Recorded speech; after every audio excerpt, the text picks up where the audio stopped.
Hello everyone, and welcome to my The Bold Fans channel. I hope everyone is having a wonderful day. Before we begin, please hit the subscribe button and give this video a thumbs up. Spoilers for The Bold and the Beautiful. Eric Forrester is about to receive a slap in the face. According to previews for The Bold and the Beautiful, Eric Forrester will soon receive a severe blow to the face. Eric Forrester is going to receive a slap in the face, not literally but figuratively. This is due to the fact that he is going to regret exerting so much pressure to reunite Brooke Logan and Ridge Forrester. At the time, Eric had no idea that two things would ultimately occur. Ridge and Brooke have joined forces to force Eric to leave Forrester Creations and persuade him to resign against his will. Furthermore, everything is going to go crazy since Ridge and Brooke will stop at nothing to prevent Eric from succeeding as Logan's new chief designer. Yes, they are all related.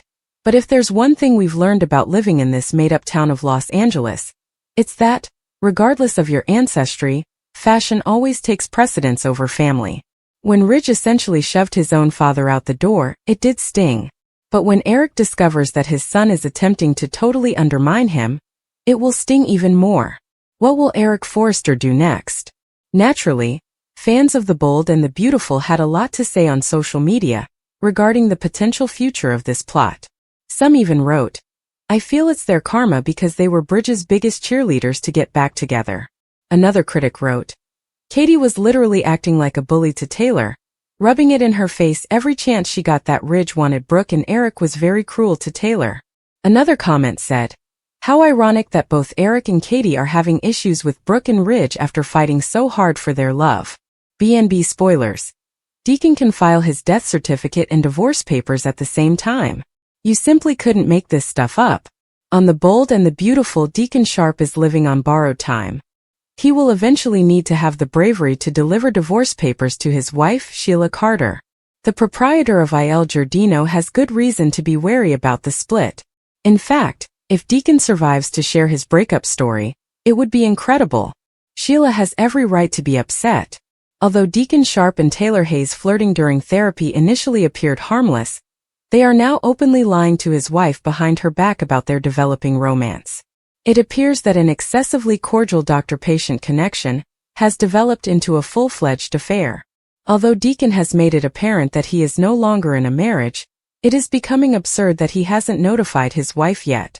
According to previews for The Bold and the Beautiful, Deacon Sharp may finally get the courage to file for divorce next week. For weeks, he has been pursuing Sheila Carter while attempting to determine the most secure way out of his marriage. Is Sheila going to fire someone? In actuality, Deacon and Taylor aren't entirely innocent in all of this, and we know Sheila will go on a rampage. When the truth is revealed, Sheila has every right to be angry, and she will be. When her cheating spouse tries to file for divorce, there are rumors that the former villain would even shoot him. Sheila Carter is known for carrying a pistol. In the past, she even shot her own son, Dr. John Finnegan. When Deacon tries to shoot her husband and file for divorce, will she become enraged? Bold and the Beautiful must-watch moments. January 21st. Deacon and Taylor express their emotions. On BNB, Taylor and Deacon cross a line from which they cannot turn back, and Steffi rushes to keep her family safe before Sheila finds out. Taylor and Deacon succumb to their affections for one another is one of The Bold and the Beautiful's must-watch moments on Wednesday, January 21st. Steffi pleaded with her mother to stop using Deacon as a client in the interim. In Los Angeles, the day will be full of decisions that will change people's lives. Key takeaways.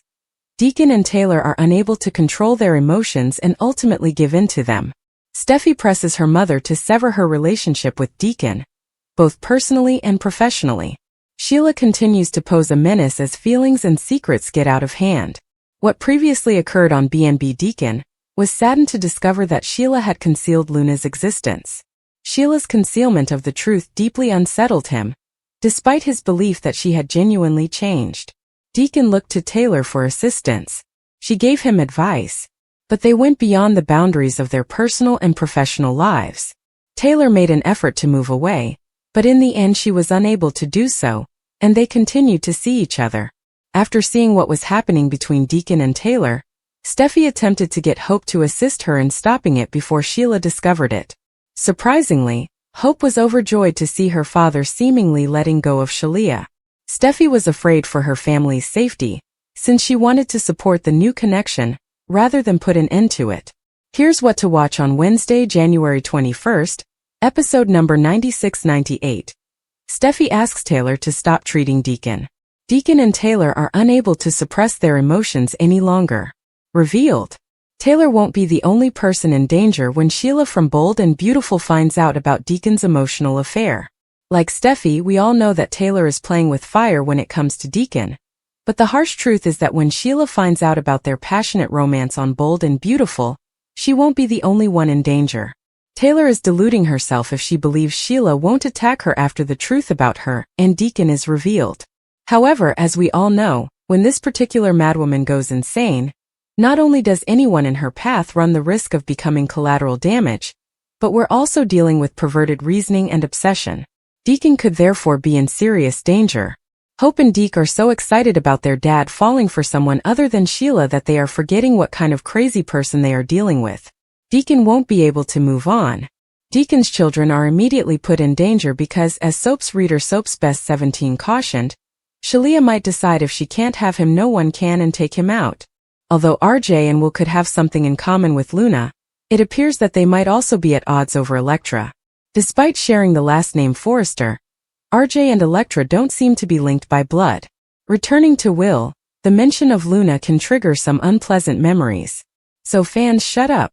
Is it truly necessary for Bold to accompany RJ and Elektra there? Is it more repulsive than sizzling? On Tuesday, January 20th, 2026, whose plot are you most excited to see? When Elektra walks into the main office carrying jewelry designs, the energy in the space instantly shifts. RJ sees her. She sees RJ. Unspoken, instantaneous, and indisputable is the attraction. Clearly amused by the immediate chemistry, Ridge introduces them. Given their same last name, he remarks on how odd it is that they have never met. Elektra laughs, immediately at ease and involved, as RJ smiles and describes the complicated Marone ancestry. Ridge keeps a careful eye on the exchange. The expression in his son's eyes is not lost on him. RJ is enamored. And despite his complex past, Ridge senses it right away. Katie puts an end to Bill Spencer's power play. But the atmosphere is quite different across town. Bill is in full strategic gear at Spencer Publications, pacing, planning 5 moves ahead, and already envisioning market reactions and headlines. He states, "There's one thing we still need." Katie says without hesitation, "A lead designer." She doesn't make jokes. She doesn't use hedging. The name comes out of her mouth like a mic drop. Eric Forrester. Bill freezes. His expression of amazement is not subtle. In a matter of seconds, he goes over each implication. Eric is abandoning Forrester Creations. Eric is siding with Logan. Eric is employed by Spencer. Bill thinks of a motive right away. "This is about Ridge," Katie instantly retorts. "No, this isn't retaliation. This isn't animosity. This has to do with vision." Bill and, to be honest, the audience aren't persuaded, but Katie doesn't waver. Katie declines Bill's suggestion of a big media debut. This is not the time. This is not the approach. For once, Bill Spencer pays attention when he says, "We keep this quiet." Donna discovers the truth and becomes terrified. Returning to Logan, Donna enters the office and freezes when she spots Eric. Her astonishment gives way to interest. Confusion followed. Then complete disbelief. Eric doesn't squander time. He shares everything with her. He is going to join Logan. He's creating designs. He's thrilled. Donna's response is prompt and foreseeable. Worry about his well-being, anxiety about Brooke and Ridge, and fear of the fallout. She is heard by Eric. Then brushes it off. He desires this. Then he speaks in a way that indicates he is well aware of what he is doing. He wants to be in charge of the revelation, so he says, "Don't tell them yet." Donna understands that this is not impulsive. It's intentional. Eric redefines loyalty and draws a line. Donna expresses her concerns regarding Bill Spencer. Eric corrects her. The boss is Katie. Bill plays a supporting role. This is Logan's home. Then he says something that changes the course of decades. That's not resentment. Brooke doesn't own the name Logan any more than Forrester owns me. That's clarity. This doesn't seem like a betrayal to Eric. It is independence to him. And he feels alive for the first time in a long time. Walking into the lion's den, Brooke has good intentions when she gets to Spencer. She desires tranquility. She desires recovery. She desires the return of her sister. She acknowledges that she still finds the Logan name difficult, but she still wants to proceed. Katie pays attention. She doesn't quarrel. She doesn't express regret. She is unyielding. She gently tells it as it is. The name remains the same. The vision endures. The business advances. Before Katie says something that really changes the conversation, Brooke tries to accept that. She is not by herself. There are others who have faith in her. She has all she requires. There is a lingering impression. Something catches Brooke's attention. She simply doesn't yet know what. Back at Forrester, RJ and Elektra cross the line toward intimacy as their flirtation intensifies. Elektra displays the jewelry to RJ. He compliments it, but he keeps staring at her. She stores the pieces in the safe. Forgets to wear the jewelry around her neck. RJ moves in closer. She shifts her hair. Makes contact with her neck. It's personal. Take your time. Electricity. He makes a joke about protecting her heart, but it hits harder than either of them anticipated. It's not a fling. This is the start of a complex situation. Eric's last warning. And his quiet retaliation. Eric gives Donna one last confession.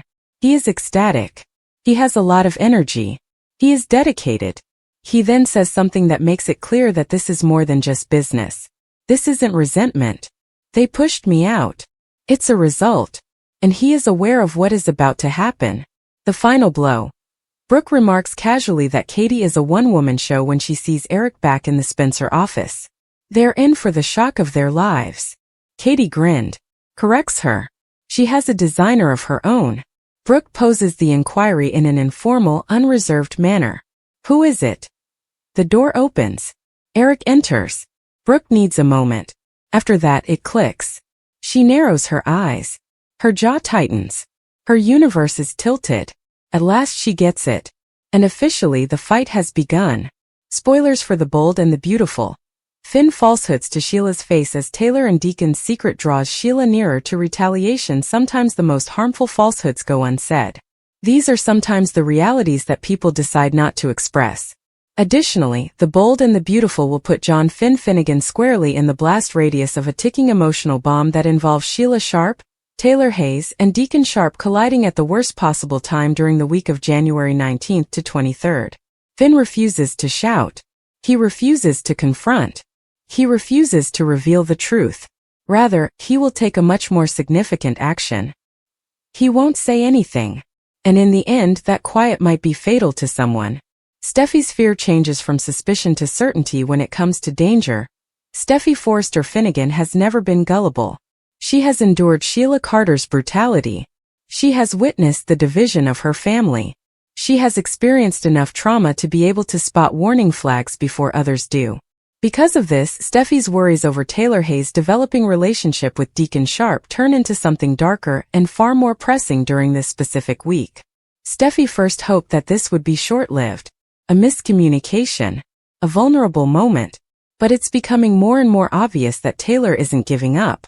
No matter how many times Steffi attempts to talk sense into her head, no matter how many cautions she gives, regardless of how evident the threat gets, Taylor has strong feelings. Steffi senses it as well. Taylor won't let go, and Steffi knows what that means. Steffi has already made one attempt to put an end to this. Eric's action did not seem like a betrayal to Donna. For her, it's survival. The conflict erupts at that point. When Brooke Logan feels offended, she is not renowned for being subtle. Therefore, she will demand that Donna choose sides.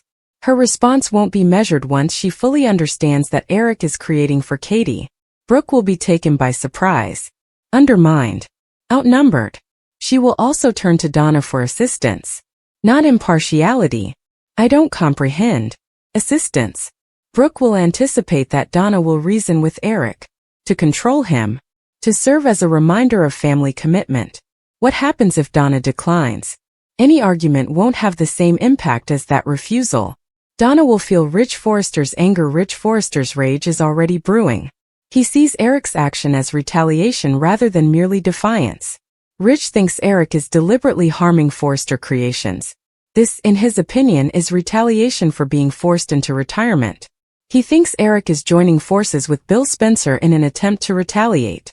And when Rich searches for a culprit, that's where Donna will be. Rich will doubt her power, her loyalty, her quiet. Furthermore, Rich refuses to embrace diplomacy, in contrast to Brooke.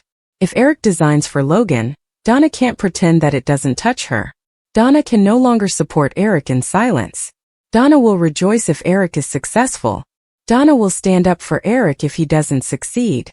When your spouse is fighting on the front lines of a fashion war, there is no neutral stance. For Brooke, every accomplishment will feel like a betrayal. Ridge will perceive every defense as an adversary. It will be assumed that Donna is adopting a side just by virtue of her presence. Is Donna going to try to end the partnership? Spoilers indicate that Donna might try one more desperate move. She might work behind Eric's back. She might speak with Katie in private. She might ask her sister to think twice before accepting the offer. Not with malice. Not unmanageable. However, out of terror. Dread of the consequences. Fear of relationships falling apart. Fear of losing Brooke forever. However, Donna runs the chance of something much worse if she does this. She runs the danger of betraying Eric. Why Donna will eventually pick Eric, even if it costs her Brooke in the end, Donna Logan has always made the decision that she thinks is best for Eric Forrester. For Ridge, no. Not for Brooke. Not for the legacy of Forrester. For Eric. She thinks he's talented. His vision. His need to produce. And even if it pains her, Donna will assist Eric when he needs it. Since she is married to Eric. And this time love triumphs over blood loyalty. The fallout. Brooke may never forgive Donna. Brooke Logan has a reputation for being difficult to forgive. Particularly if they are related. Brooke will feel abandoned if Donna supports Eric and Katie. Secluded. Aimed. This goes beyond fashion. This has to do with trust. Additionally, Brooke might conclude that Donna has gone too far. Is Donna able to maintain calm? The succinct response? No. Donna Logan's days of playing Switzerland are ended. She is unable to tiptoe anymore. She is no longer able to mediate. The turmoil can no longer escape her. She has been taken by the fashion war. And someone she loves will feel deceived regardless of the decision she makes. Conclusion. The Logan sisters will be redefined by Donna's decision. This plot is not about gowns or designers. It has to do with identity, loyalty, marriage, and the price of putting love above blood. Donna Logan will change as a result of this. More powerful, more decisive, but perhaps by themselves. Because neutrality is an illusion in the bold and the beautiful. And Donna is going to discover that the most difficult conflicts are not between adversaries but often within families. Eric turns down the return of a part-time Forrester. Will Spencer's jealousy appeared to be triggered when Eric Forrester turned down a part-time Forrester return. Eric initially pretended to be a guest on Monday's B&B show before suggesting that he had come to Logan to have lunch with Donna Logan Forrester. According to Brooke Logan Forrester, Katie was about to introduce her to her new designer, but Katie was able to change the topic to why Brooke had come. Katie looked doubtful that they could maintain harmony, even though Brooke didn't want business to get in the way of their sisterly bond. Donna became enraged with Katie for harboring secrets and employing Eric as her lead designer after Brooke fled. Donna encouraged Eric to return to Forrester Creations on a part-time basis, since she understood that this would result in a war. Eric declined since he didn't feel valued there, and was reassured by Katie that things would be different at Lone. Eric emphasized that Brooke and Rich Forrester would have to learn the lesson the hard way because he was raised to respect his elders. Will told Ridge at Forrester Creations that he wanted to understand every facet of the company, and that he hoped the situation with Katie wouldn't have hurt his own career there. After reassuring Will, Ridge turned to Brooke, who updated him on Eric's visit to Logan. Brooke gave Ridge the false justification for Eric's presence. Ridge pretended that things couldn't get any worse, even though Brooke was worried about how shaky her relationship with Katie appeared. While they continued to be amazed that they had never met when they were younger, R.J. Forrester complimented Electra Forrester's jewelry designs in the showroom. R.J. was questioned by Electra about his boarding school experience and all of his travels. When RJ finally inquired about Elektra's life in Los Angeles, she revealed that Will Spencer was her lover. While this was going on, a few female Forrester workers were observing RJ from a distance and saw him conversing with Elektra. The girls complained about not allowing Goody Two-Shoes Elektra to have RJ after they arrived at the design office. Will was interested in this RJ conversation after he entered. When Will eventually spied on Elektra and RJ in the showroom, RJ mentioned all the chaos he had heard about Luna Nozawa. RJ seemed to be doubting Luna's contentment in the relationship and asked if it didn't upset her. According to spoilers for The Bold and the Beautiful, Will and RJ are about to turn into bitter rivals. So stay tuned for all the surprising revelations. Thanks for watching. If you like this video, so please don't forget to subscribe my channel and don't miss any update.